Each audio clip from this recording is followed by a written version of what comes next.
Alléluia, louez le Seigneur. Il est vainqueur de la mort et du malheur. Joie dans nos cœurs, clarté infinie. Alléluia, chantons à l'infini.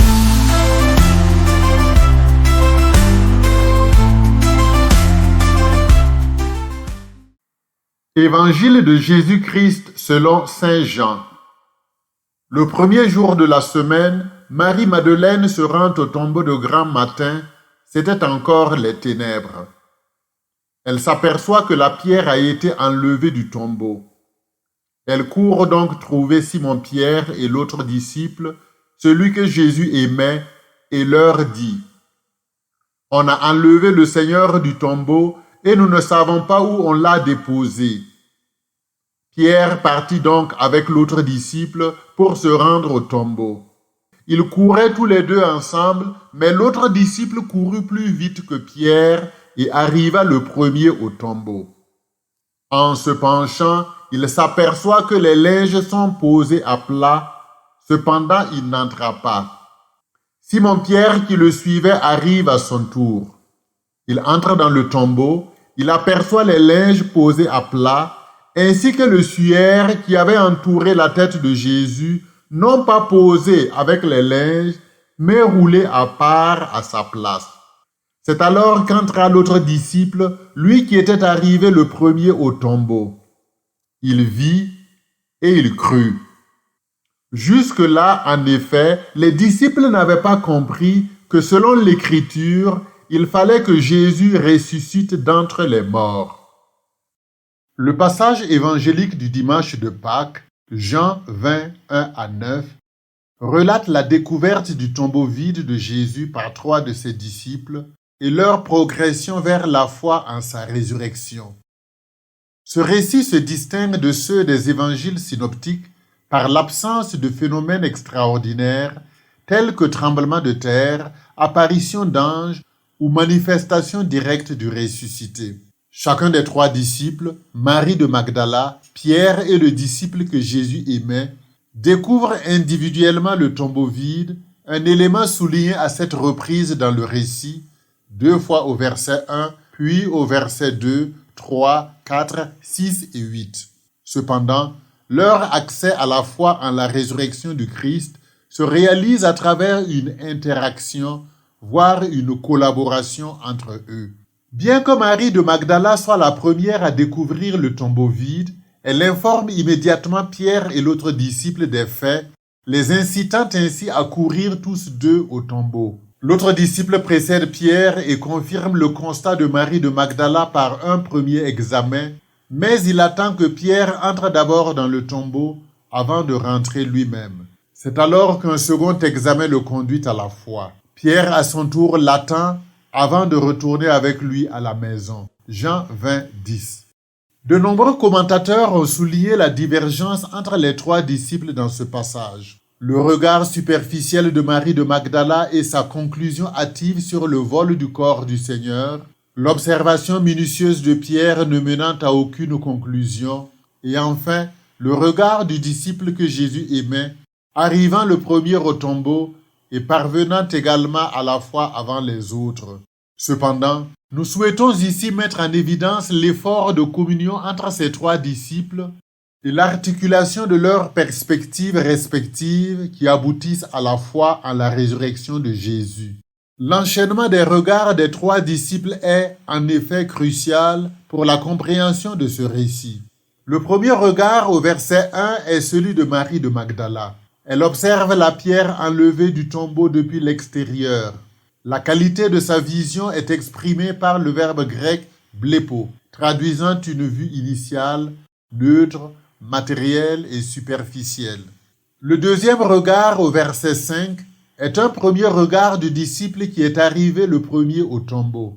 Cette observation se situe entre celle de Marie de Magdala et celle de Pierre. Il constate que la pierre est enlevée comme Marie de Magdala, mais en plus, il se penche pour voir à l'intérieur du tombeau, remarquant les linges gisant à terre sans pour autant y entrer. Pour qualifier son regard, l'évangéliste utilise à nouveau le verbe blepo, mais suggère un niveau de vision supérieur car il observe des éléments nouveaux que Marie de Magdala n'avait pas remarqués. Le troisième regard au verset 6 est de Pierre. Il constate comme ses prédécesseurs que le tombeau est vide, mais étant le premier à y entrer, il examine attentivement les linges gisant à terre, déjà remarqués par le disciple que Jésus aimait, mais en plus, il observe le suaire avec une attention minutieuse. L'évangéliste traduit cette observation par le verbe theoreo, suggérant une vision attentive et analytique à la recherche d'une explication, une vision scientifique. Le quatrième regard au verset 8 est le second regard du disciple que Jésus aimait. Tous les éléments observables ayant été réunis à l'étape précédente du regard de Pierre, il va au-delà, il voit et il croit. L'évangéliste utilise alors le verbe orao, indiquant une vision de la foi, une perception spirituelle qui transcende l'immédiat. Ce disciple a vu et a cru grâce au catalyseur de l'Écriture, c'est-à-dire les écrits de l'Ancien Testament. En somme, grâce à la révélation de Dieu. Bien que nous lisons en Jean 28, il vit et il crut, avec la possibilité de conclure que le voir précède le croire et en est la condition. En Jean 11, 40, Jésus dit à Marthe, « Ne t'ai-je pas dit que si tu crois, tu verras la gloire de Dieu ?» Là, c'est le croire qui précède le voir.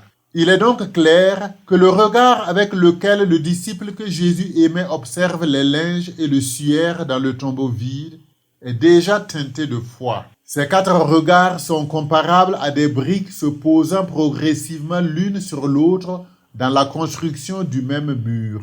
Il faut regarder plusieurs fois avant d'arriver à la vraie foi.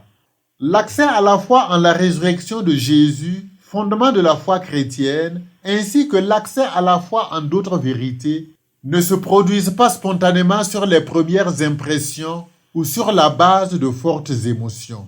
Ils ne peuvent être atteints non plus de manière isolée.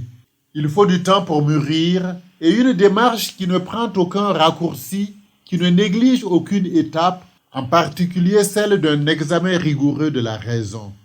Le récit évangélique du jour de Pâques, qui révèle la découverte du tombeau vide de Jésus par 3 de ses disciples et leur accession à la foi en sa résurrection, est également une page de la manifestation de l'Église.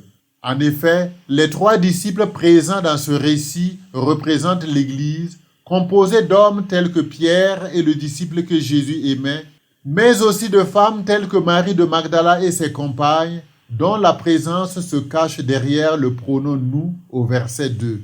Pierre incarne la dimension hiérarchique de l'Église, lui conférant structure et stabilité, tandis que le disciple que Jésus aimait représente la dimension charismatique, apportant vitalité spirituelle et diversité d'expression à la communauté ecclésiale.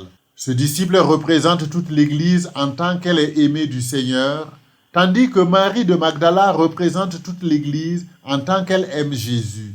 En effet, dans ce récit de l'évangile de ce dimanche de Pâques, Jean 20, 1 à 10, et dans le récit suivant, Jean 20, 11 à 18, Marie de Magdala est présentée sous les traits de la bien-aimée du Cantique des Cantiques à la recherche de Jésus devenu le bien-aimé. Cantique des Cantiques 3 à 4, 5, 6 à 8. Tout ce que nous venons de dire nous permet de donner une interprétation plus complète du fait que l'autre disciple, arrivé le premier au tombeau, attend de Pierre et entre après lui. Outre l'interprétation la plus courante selon laquelle l'autre disciple a voulu marquer sa considération pour le droit d'aînesse et l'autorité de Pierre, il est possible d'ajouter 3 autres interprétations complémentaires. Premièrement, il a attendu Pierre par prudence, afin que l'observation du tombeau vide soit basée et certifiée sur le témoignage de 2 ou 3 témoins, comme requis dans la loi du Seigneur. Deutéronome 17, 6, Matthieu 18, 16, 2 Corinthiens 13, 1. Deuxièmement, son attitude constitue une catéchèse pour toute l'Église, invitant ses membres à cheminer ensemble en accordant leur rythme. Que ceux qui sont rapides attendent ceux qui sont lents et que ces derniers accélèrent pour ne pas retarder la progression de l'ensemble. Enfin, troisièmement, bien qu'il soit arrivé le premier au tombeau, le disciple que Jésus aimait a laissé Pierre le précéder pour suggérer que dans la démarche de la foi authentique, aucune conclusion ne doit escamoter l'étape de l'examen rigoureux de la raison. Autrement, on risquerait de confondre crédulité et vraie foi. En conclusion, le récit de la découverte du tombeau vide de Jésus par Marie de Magdala, Pierre et le disciple que Jésus aimait offre une leçon précieuse sur la dynamique de la foi et le renforcement des liens dans la communauté chrétienne. Chacun des regards posés sur le tombeau vide représente une étape dans le cheminement de la foi qui va de pair avec la collaboration et la maturation spirituelle au sein de la communauté. Ce récit devient ainsi une illustration vivante de l'Église où la diversité des membres contribue à sa vitalité et à sa stabilité. Enfin, l'attitude du disciple aimé qui attend Pierre et lui laisse la priorité rappelle l'importance de l'examen rigoureux de la raison dans l'accès à la foi authentique. Que la foi en Jésus ressuscité rassemble les chrétiens du monde entier dans le même amour fraternel qui est la première et l'indépassable forme de leur mission. C'est à l'amour que nous aurons les uns pour les autres que le monde saura que nous sommes les disciples de Jésus le Christ ressuscité. Alléluia, louez le Seigneur. Il est vainqueur de la mort et du malheur. Joie dans nos cœurs, clarté infinie. Alléluia, chantons à